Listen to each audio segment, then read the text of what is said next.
పాడల్ tennis నయా concept. పూర్తి వివరాలకు చదవండి రేపటి సాక్షి హైదరాబాద్ ఎడిషన్. నిజానికి నా భర్తను వర్రారవిందర్ విషయంలో పోలీసులు చట్ట విరుద్ధంగా ప్రవర్తిస్తున్నారు. దీనికి సంబంధించిన కొన్ని ఆధారాలు మీకు అందజేస్తున్నాను. నా భర్తను ఈ నెల 11వ తేదీన పోలీసులు అదుపులోకి తీసుకున్నారని స్వయంగా డీఐజీ గారే తెలిపారు. ఇది పూర్తిగా అబద్ధం. కోర్టు రిమాండ్ రిపోర్ట్లో కూడా డీఐజీ గారు ఇదే చెప్పారు. ఇది ఖచ్చితంగా పూర్తిగా అబద్ధం అండి అని నేను ఎలా చెప్పగలను మీకు అనుమానం రావచ్చు. నేను స్వయంగా వెళ్ళి కర్నూలు జిల్లా పుట్లూరు టోల్ ప్లాజా వద్ద నా భర్త కడపకు వస్తుండగా కర్నూలు జిల్లా పుట్టూరు టోల్ ప్లాజా వద్ద AP 04BK4055 అనే కారులో వస్తుండగా పోలీసులు అడ్డుకొని అదుపులోకి తీసుకున్నారు. ఆ వీడియోలు మీ ముందు ఉంచుతున్నాను. నవంబర్ 8వ తారీఖున అదుపులోకి తీసుకున్నారు. నవంబర్ 12వ తేదీన మేజిస్ట్రేట్ గారి ముందు హాజరుపరిచారు. ఈ 3 రోజులు నా భర్తను చిత్రహింసలు గురి చేశారు. ఈ 3.5 రోజుల పాటు నా భర్తను చిత్రహింసలు గురి చేసి తప్పుడు వాంగ్మూలం తీసుకొని నా భర్తను చాలా చిత్రహింసలు గురి చేసి తప్పుడు వాంగ్మూలం తీసుకొని వాళ్ళకు అనుగుణంగా డీఐజీ గారు వాంగ్మూలం తీసుకున్నారండి.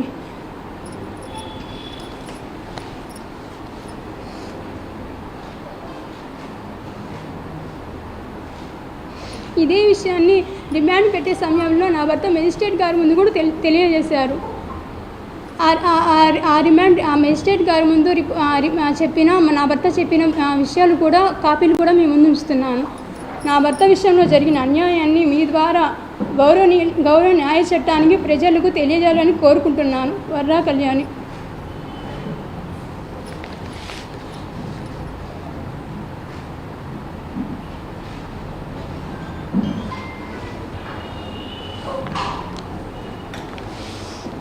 ఏమేమి చెప్పారమ్మా? కర్నూలు టోల్ ప్లాజా దగ్గర అదుపులోకి తీసుకున్నారమ్మా. ఆ తర్వాత ఎక్కడెక్కడ తీసుకున్నారు అట్లా ఏమన్నా మరి మేజిస్ట్రేట్ గారి ముందు ఏం చెప్పారమ్మా? మేజిస్ట్రేట్ గారి ముందు మాత్రం నా భర్తతో పాటు మిగతా 2 ఉన్నారని వాళ్ళ ఫ్రెండ్స్ వాళ్ళు కూడా చెప్పారు. మేము తర్వాత ఇదంతా జరిగిన తర్వాత వాళ్ళ దగ్గరికి వెళ్తే వాళ్ళు కూడా చెప్పారు, మమ్మల్ని కర్నూలు టోల్ ప్లాజా దగ్గర తీసుకున్నారు. మమ్మల్ని తీసుకునేటప్పుడు కూడా వర్రా రవీందర్ రెడ్డి ఎవరు అనేది కూడా పోలీసులకు తెలియదండి. మా వారిని అరెస్ట్ చేసే ముందు కూడా ఎవరు అనేది వీళ్ళు అక్కడ నిలిపి ముగ్గురిని ఫోటోలు తీసుకొని నా భర్తని వాళ్ళ సెల్లుల్లో అందరికీ వాళ్ళ పోలీస్ అధికారులకు అందరికీ పంపించుకొని వర్రా రవీందర్ రెడ్డి అని కన్ఫర్మ్ చేసుకున్న తర్వాత పుల్లూరు టోల్ ప్లాజా దగ్గర అరెస్ట్ చేసి అక్కడి నుంచి మార్కాపురం తీసుకెళ్లారంటండి. మార్కాపురం అది వీళ్ళు ఎలా చెప్తున్నారంటే వీళ్ళకి కొంచెం దూరం వరకు ఏమి కవర్ చేయకుండా తీసుకెళ్లారంట. అక్కడ తీసుకెళ్ళాక కొంచెం వీళ్ళకి తెలిసిపోద్ది మనం ఎక్కడ తీసుకెళ్తున్న విషయం తెలిసిపోద్ది అనే తర్వాత ముగ్గురికి మాస్కులు వేసి తీసుకెళ్ళి అక్కడిక్కడ చాలా చోట్ల తిప్పారంటండి. అది ఎక్కడనేది వాళ్ళకి కూడా ఐడియా లేదు. ఆ తీసుకెళ్ళిన రోజు అది ఫ్రైడే ఆ సాటర్డే తీసుకెళ్ళిన రోజు మాత్రం మా ఆయన చాలా చిత్రహింసలు పెట్టారండి. పక్కనున్న మా వారితో పాటు ఉన్న 2 వాళ్ళ ఫ్రెండ్స్ చెప్తున్నారు, మీ వర్రాన్ని కొడుతుంటే ఎక్కడ వాడు చచ్చిపోతాడు అన్నట్టుగా మేము భయపడామమ్మా, అలాగే హింసించాడు మీ రవిని అని వాళ్ళే స్వయంగా చెప్తున్నారండి.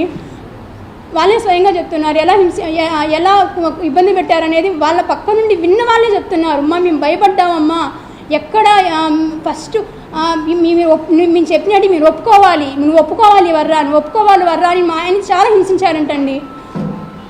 మా ఆయన నేను ఒప్పుకోను సార్, నేను చెప్పను, మీరు చెప్పేటివి నా ప్రకారం నేను చేసినట్టువి ఒప్పుకుంటాను, కానీ నేను చెప్పనంటే నువ్వు ఒప్పుకోవాలని కొట్టారంట. చాలా చిత్రహింసలు పెట్టారంట.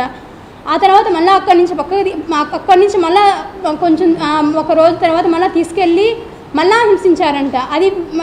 ఇది మీకు ఎలా తెలిసిందని మీరు అడగచ్చండి. స్వయంగా మా ఆయనతో పాటు ఉన్న వాళ్ళ ఫ్రెండ్సే ఆయనతో పాటు 2 ఉన్న వాళ్ళే చెప్పారండి స్వయంగా ఏం జరిగిందన్నా ఎలా జరిగిందని మేము అడిగితే వాళ్ళ ఇంటికి వెళ్ళి వాళ్ళు చెప్పారు, అమ్మ ఈ విధంగా జరిగింది, ఈ విధంగా హింసించారు. ఈ వర్రానైతే చాలా మేమైతే అతన్ని ఏం చేస్తారో అనుకున్నామమ్మా, మేము చెప్పింది నువ్వు ఒప్పుకోకుంటే నేను ఎన్కౌంటర్ నీతో పాటు మీ ఫ్రెండ్స్ని కూడా ఎన్కౌంటర్ చేస్తారు అని భయపించి మరీ చెప్పించుకున్నారంటండి. ఇది జరిగిందండి. ఇది పోలీసులే చాలా అసలు కక్ష పార్టీ చర్యలు తీసుకుంటున్నారు ఈ పోలీసులు.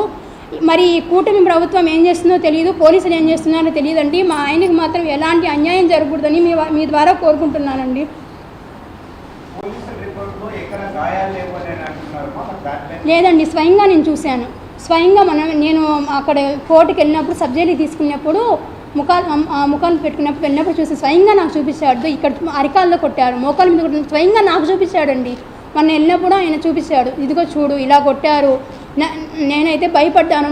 ఆయన చెప్తుంటే నిజంగా అంత చిత్రహింసలు పెట్టాల్సిన అవసరం ఏమొచ్చింది ఈ పోలీసులకి అంటే, పైనుంచి వీళ్ళకి వచ్చిన దాని మీద వీళ్ళు ఏమన్నా చర్యలు తీసుకుంటున్నారా, లేకుంటే మా ఆయన మీద ఈ పోలీసులకి ఇంత కక్ష ఎలా వస్తుందండి పోలీసులకి?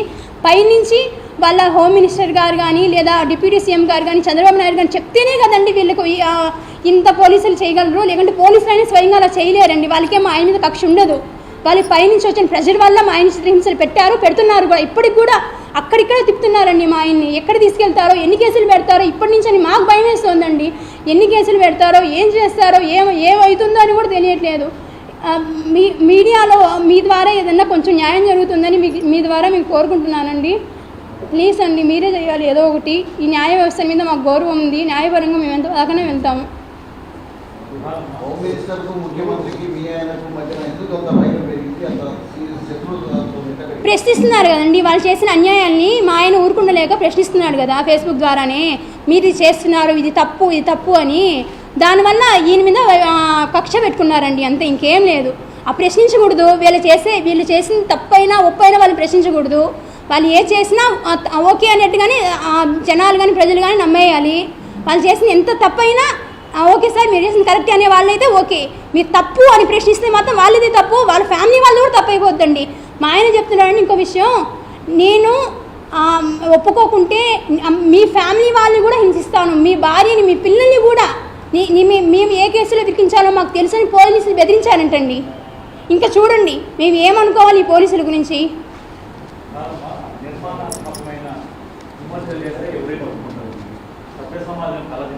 సభ్య సమాజాన్ని గురించి అండి ఇంకో విషయం చెప్తాను, అవి మా వారు చేయలేదండి. నేను చెప్పగలను, మహిళగా నేను చూస్తాను ఫేస్బుక్, మా ఆయన ఫేస్బుక్ నేను కూడా ఫాలో అవుతాను. మా ఆయన పెట్టలేదు. మా ఆయన అకౌంట్ని దాదాపు 18 ఫేక్ అకౌంట్లతో, ఉదయభూషణ్ అనే అతను 18 ఫేక్ అకౌంట్లతో ఈయన ఐడి ద్వారా ఆయన లాగిన్ అయ్యి ఇవన్నీ చేశాడండి. అది కూడా తెలుసు, వాళ్ళకి తెలుసు ఎవరైతే ఇలా చేశారనేది టీడీపీ ప్రభుత్వానికి కూడా తెలుసు. కానీ వాళ్ళు ఒప్పుకోరు, ఎందుకంటే ఇప్పుడు వాళ్ళ ప్రభుత్వం నడుస్తుంది కాబట్టి.